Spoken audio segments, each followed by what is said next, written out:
Hola a todos, todas y todes, soy el tecnólogo médico Yuri Berríos Peña y hoy hablaremos sobre perfusión en resonancia magnética. Primero que todo, ¿qué entendemos por perfusión? Según Wikipedia en español, ¿cierto? La perfusión corresponde al paso de un fluido a través del sistema circulatorio a través de un órgano o un tejido y hace referencia al paso básicamente del capilar de la sangre por un tejido o básicamente la cantidad de sangre que pasa por un tejido determinado. En inglés indica algo más o menos parecido, como el paso de fluido a través de un sistema circulatorio, a través de un órgano o un tejido, y se mide a través de un sistema de referencia internacional donde la perfusión en humanos se mide en ml partido por minuto partido por gramo. La RAE define perfusión como un acto de perfundir, y perfundir es una introducción lenta y continua de sangre a través de un órgano. Por lo tanto, la perfusión es la cantidad de sangre que pasa por un elemento de volumen en un tiempo determinado, o la cantidad de ml de sangre que pasa en un minuto en 100 gramos de tejido para el caso del cerebro. Este esquema, por ejemplo, muestra cómo ingresa la sangre a través de la arteria, perfunde el tejido y luego sale por el sistema venoso. O sea, es el flujo de sangre a través de un tejido o por un volumen de tejido. ¿Cómo opera este modelo de perfusión? Imaginemos que esto representa todo lo que tiene que ver con el sistema de perfusión de un tejido y que aquí tenemos un vaso sanguíneo en el cual nosotros le introducimos un medio de contraste. Este medio de contraste tiene dos opciones: o sigue de largo o interactúa con el tejido. Entonces llega por acá, ¿cierto? Interactúa con el tejido, pasa desde el vaso hacia el intersticio a través de una constante de transferencia, se deposita en el tejido por un tiempo dependiendo de las características del tejido y después este tejido nuevamente devuelve el medio de contraste al sistema circulatorio para que pueda ser excretado. Entonces, si se dan cuenta, tenemos distintos espacios. Tenemos el espacio vascular, por donde circula el medio de contraste, que lo vamos a llamar como volumen vascular. Después tenemos la constante de transferencia, que mide la velocidad en la cual el medio de contraste pasa desde lo que es el vaso al intersticio.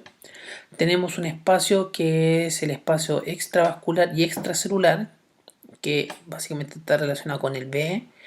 Y después este medio de contraste se devuelve al vaso sanguíneo a través de una constante de transferencia de retorno que se llama el constante Kepler. Bueno, este es un nivel muy microscópico para poder ser evaluado por un resonador. Recordemos que la unidad mínima de una imagen es el píxel y el píxel puede llegar a medir 3 milímetros. Por lo tanto, lo que nosotros medimos es la variación de la intensidad de señal en función del tiempo. Imaginemos que tenemos un píxel de color rojo, en este caso, y medimos el paso del medio de contraste a través de este píxel. Eso podemos graficar a través de esta relación entre la cantidad de medio de contraste y el tiempo en el cual va apareciendo. Entonces, por ejemplo, ponemos el medio de contraste en el segundo 1, vemos que no existe cambio de intensidad de señal. Sigue pasando sin ningún cambio, sigue pasando y de repente el medio de contraste ingresa a el píxel y comenzamos a ver que comienza a elevarse levemente la curva. Sigue entrando y comienza a crecer la curva, sigue entrando, sigue creciendo. Y llega a un punto donde alcanza su máximo pico, donde hay la máxima concentración de medio de contraste en ese tejido y luego comienza a caer hasta volver al valor mínimo.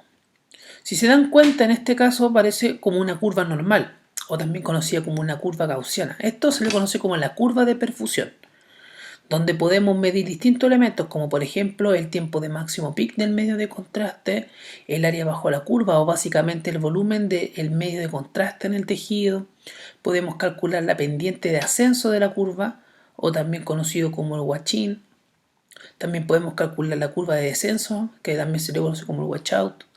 Y por último, también podemos medir el tiempo de tránsito medio, que es el tiempo que permanece el medio de contraste dentro del tejido.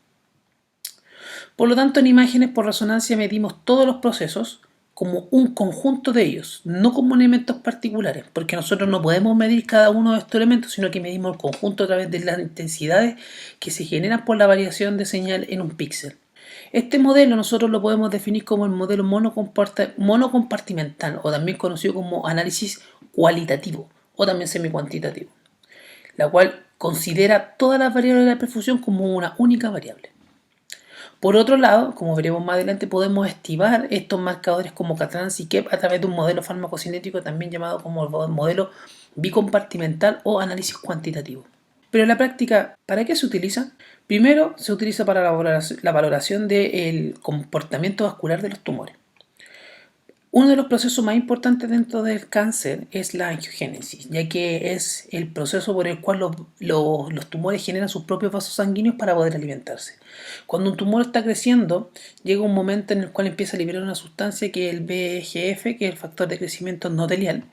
Y este factor de crecimiento endotelial comienza a provocar la formación de vasos sanguíneos y eso llega a un momento que se genera el shunt angiogénico y este switch angiogénico genera que el tumor crezca y lógicamente eso provoca de que el tumor se expanda y puede causar la muerte. El tema es que muchos pensaron de que eliminar esta partícula podría eliminar el proceso de angiogénesis, pero se dieron cuenta de que los tumores también tenían procesos que podían generar una mímica vascular y eso podría conllevar a que los tratamientos antiangiogénicos no funcionaran. Por lo tanto, poder lograr medir y valorar la perfusión de un tejido, no solamente desde el punto de vista de cuánto realza, sino que a través de valores numéricos podría otorgar información extra para el tratamiento de los pacientes. Por otro lado, también se puede utilizar, por ejemplo, para valorar los accidentes cerebrovasculares. Recordemos que hay una zona infartada y que esa zona infartada, cuando se suspende la alimentación a través de un trombo, esto se empieza a generar una zona de infartación y el tejido en el cual se estaba irrigando esta arteria puede recibir circulación contralateral y esa circulación colateral puede irrigar momentáneamente el tejido infartado, permitiendo prolongar su supervivencia. Y esta zona, que nosotros conocemos como una zona de alto riesgo, es lo que nosotros conocemos la zona de penumbra. Las técnicas de perfusión nos permiten identificar la zona de penumbra y valorar cuánto es el tejido que podemos salvar. Y eso es fundamental para los tratamientos de accidentes cerebrovasculares. En resonancia existen 3 técnicas de perfusión. La primera, que se denomina perfusión dinámica potenciada en T1 o también conocida como el DCE, de Dynamic Contrast Enhanced. También conocemos la técnica de susceptibilidad magnética potenciada en T2, que es el DSC, que se le conoce como el Dynamic Susceptibility Contrast. Y también tenemos el marcaje de los protones arteriales a través de la técnica ACL, que es el Arterial Spin Leveling. Aquí podemos ver una imagen en la cual tenemos una potenciación T1 con medios de contraste donde observamos una lesión, ¿cierto?, tumoral en el lecho del lóbulo temporal izquierdo que tiene características de masa y que realza de manera nodular y que tiene realce periférico con centro necrótico. Cuando nosotros aplicamos ACL vemos que, por ejemplo, vemos áreas de color más rojo. Y eso quiere decir que, por ejemplo, en la ACL, como veremos más adelante, quiere decir que hay mayor perfusión. También lo mismo con la técnica de susceptibilidad magnética, donde podemos valorar el flujo cerebral, en donde el color rojo va a decir que hay mayor flujo de sangre en esa zona, por lo tanto puede decir que el tumor tiene mayor perfusión. Y por otro lado, la técnica de Dynamic Contraste, con la técnica de Catrans, nos muestra que existe un área de mayor permeabilidad vascular, que es específicamente en donde se ubica el tumor. Entonces existen 3 técnicas: la Dynamic Susceptibility, la Dynamic Contrast y el Arterial Spin Leveling. La primera característica que podemos destacar es que las 2 primeras utilizan medio de contraste. ACL no utiliza medio de contraste.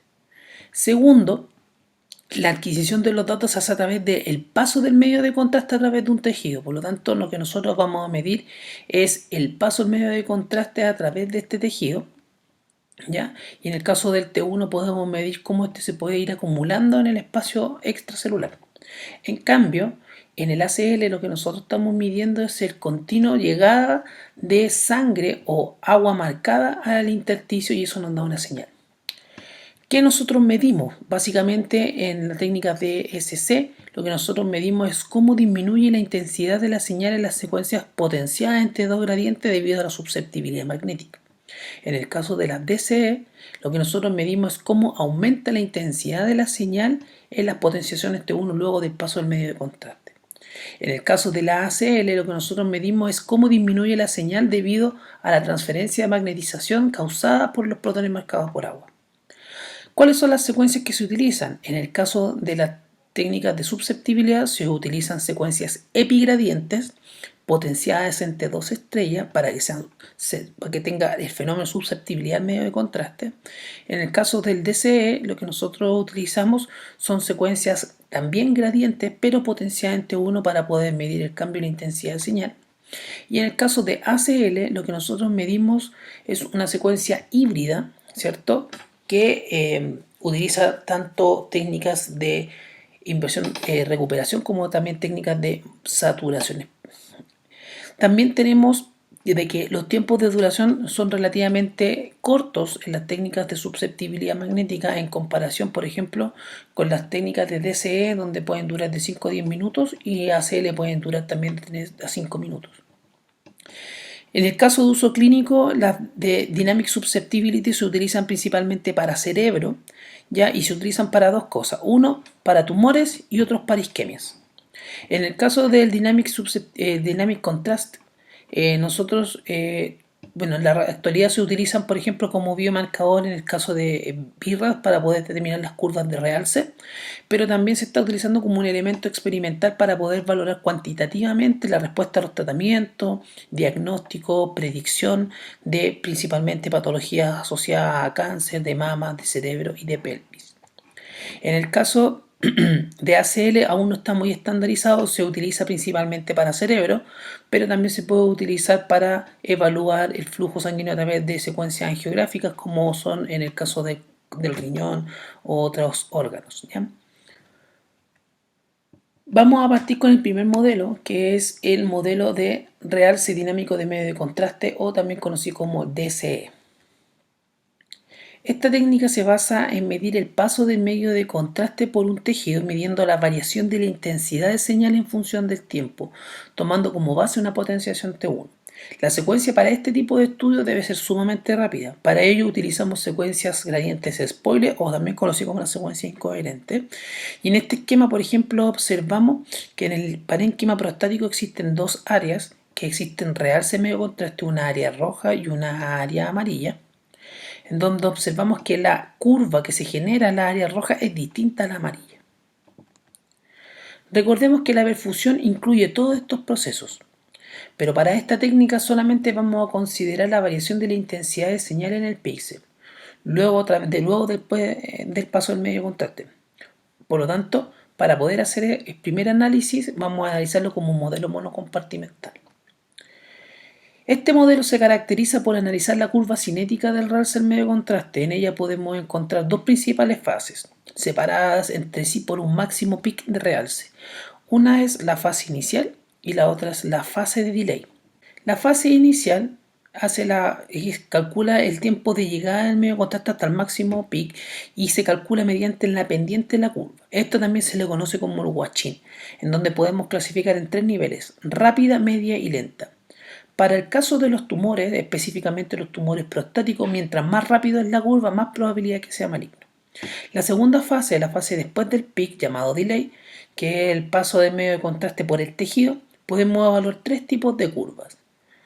Si después del peak la curva sigue creciendo, lo denominaremos como curva creciente o tipo 1. Si la curva no varía en un 10% de su valor, lo vamos a definir como curva tipo 2, o también conocido como plató. Y cuando la curva descienda o decrezca más del 10% del peak, le vamos a decir que es una curva tipo 3 o un washout. Esta última es muy importante para el cáncer de mama, ya que es el criterio básico para BIRAD, ya que indica, por ejemplo, la probabilidad de un maligno. Si nosotros tenemos un tipo 3, es altamente probable que sea una lesión maligna. También podemos analizar esta curva tomando en consideración los tiempos de realce, por ejemplo, el tiempo de máximo peak, que es el tiempo que alcanza el máximo realce. También podemos calcular el área bajo la curva, tanto del tiempo de delay, que se conoce como la curva AUC, o podemos calcular el área bajo la curva cuando alcanza el máximo peak, que se le conoce como IAUC o AUC inicial. Este esquema observamos el parénquima prostático dos zonas de realce, el rojo y el amarillo.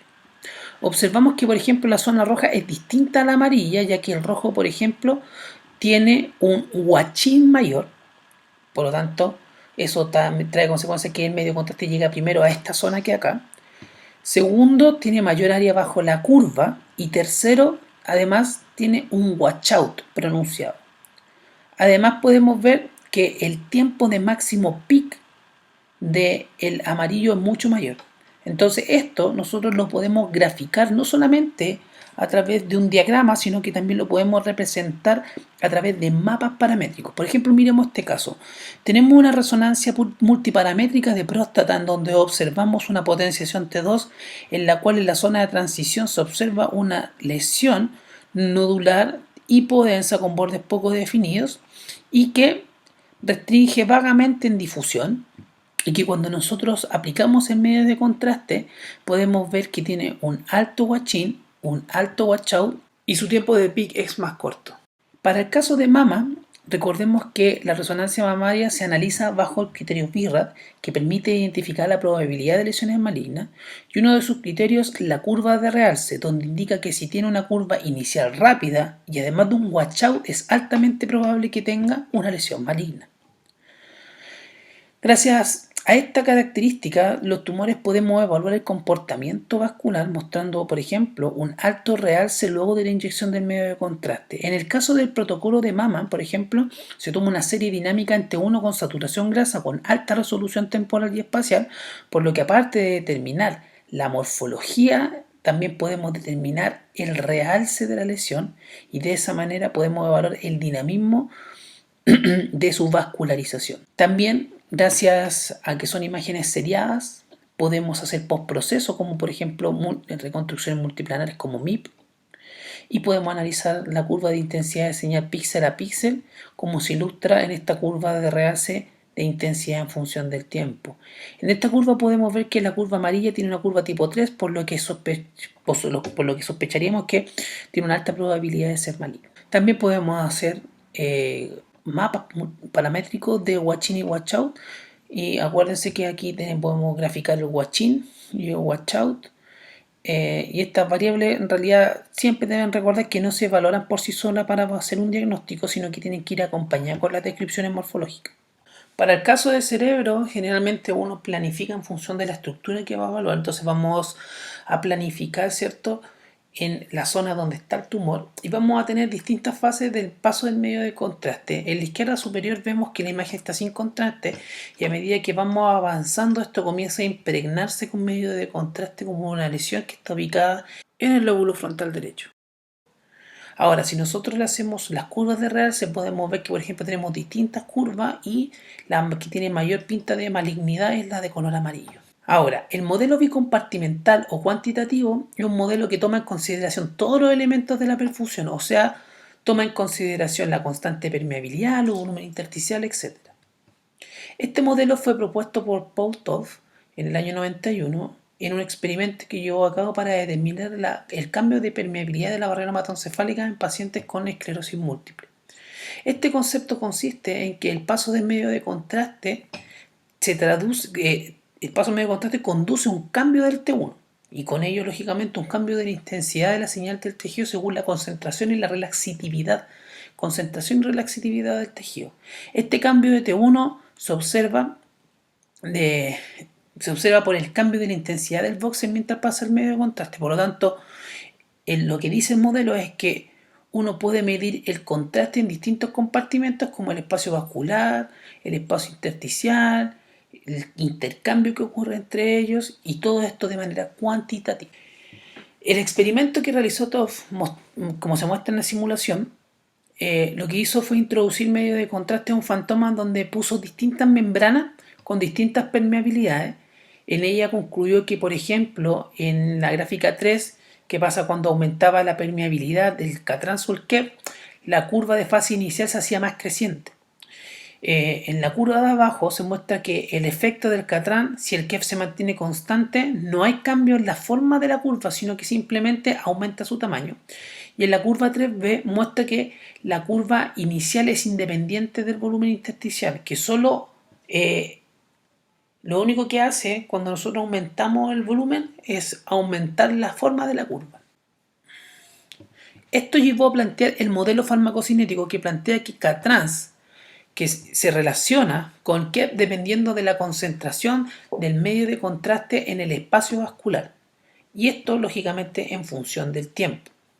Y que además esto es independiente del volumen de medio de contraste en el espacio extravascular. Por lo tanto, la concentración del medio de contraste en el tejido, que está en función del tiempo, es igual a la suma del producto del volumen intersticial y la concentración de medio de contraste en distintos tiempos, más la constante de transferencia K-trans por la integral, ¿cierto?, de la concentración del tejido por el Kiepс.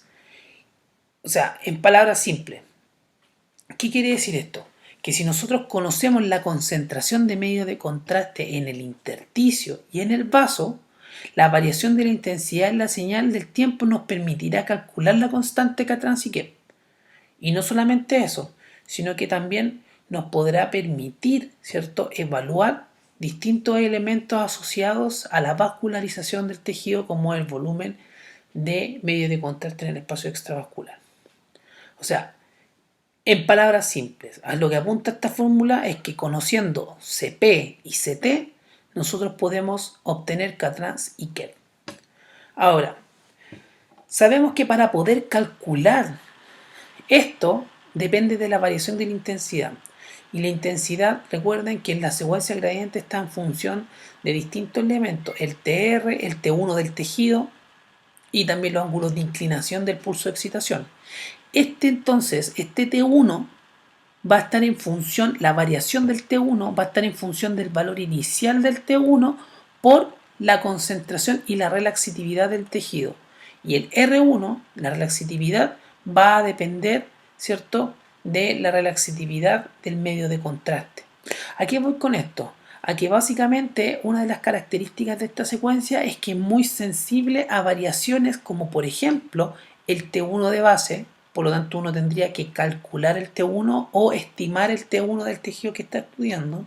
Segundo, que está en función del tipo de medio de contraste, o sea, qué relaxatividad tiene el medio de contraste. Por lo tanto, uno tiene que indicar qué medio de contraste está utilizando y también cuánto es el volumen de medio de contraste de inyección. Por lo tanto, uno de los problemas que tiene esta técnica es la estandarización de la obtención de la imagen. Veamos un caso de próstata. Por ejemplo, mirando este modelo farmacocinético, observamos que la línea verde, ¿cierto?, tiene mayor curva, por lo tanto uno estimaría de como al tener mayor Huachín tendría mayor K-trans. Y efectivamente aquí observamos que tiene mayor K-trans. Y cuando vemos en la fase de delay, vemos que la curva verde tiene mayor Huachín, por lo tanto podríamos ver que tiene mayor K. Y eso lógicamente lo podíamos representar a través de mapas paramétricos. Fíjense, tenemos T2, donde vemos nuestra señal con intensidad de señal relativamente alta en DIWI, con restricción de difusión en ADC. Y vimos que tiene un alto K-trans, un alto Kieps y tiene una alta curva de AUC. En el caso del cerebro, fíjense, tenemos tres curvas, no vamos a tomar en consideración la verde, sino que vamos a tomar en consideración la amarilla, la naranja y la azul. Y vemos que ¿quién tiene mayor Huachín? El amarillo. Por lo tanto, nosotros tendríamos que sospechar de que es que tiene que tener mayor K-trans.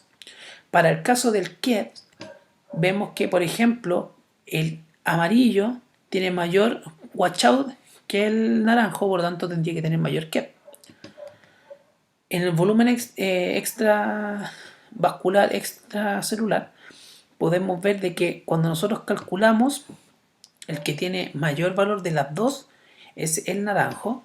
Y por último, el área bajo la curva inicial, vemos que en teoría medianamente el que tiene mayor área bajo la curva del máximo peak es el amarillo. Por lo tanto, se observa que tiene mayor peak. Ahora, en la actualidad, en la medicina de la precisión se ha caracterizado por buscar biomarcadores que permitan mejorar los diagnósticos y dentro de ellos los estudios de perfusión han mostrado tener buen rendimiento como biomarcador oncológico. Vamos a ver algunos ejemplos. Por ejemplo, este estudio demostró que para el cáncer de próstata el cálculo de K-trans junto con la valoración del criterio PIRAT, mejoró el rendimiento diagnóstico comparado si utilizaran el PIRAT solo. Por lo tanto, concluyeron que es una muy buena herramienta para el diagnóstico de cáncer de próstata.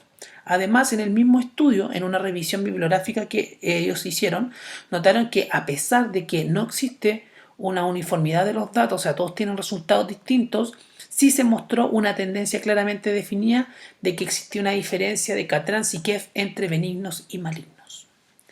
Y además hay muchos ejemplos de cómo cuantificar la perfusión en próstata y cómo esto ha mejorado los procesos diagnósticos para los distintos tipos de etapas del cáncer.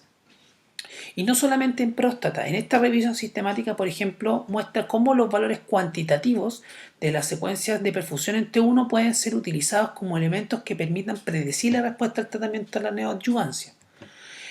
Y tenemos ejemplos de todo tipo, por ejemplo, para la determinación del grado de agresividad del cáncer de recto, para valoración de patologías pancreáticas, de tipificación de subtipos del cáncer renal e incluso para patologías pulmonares.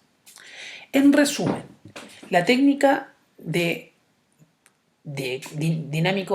contraste dinámico de realce tiene características porque usa medio de contraste, evalúa el paso del medio de contraste en función del tiempo, evalúa el cambio de la intensidad de señal en el T1, utiliza secuencias T1, secuencias gradiente potenciada en T1.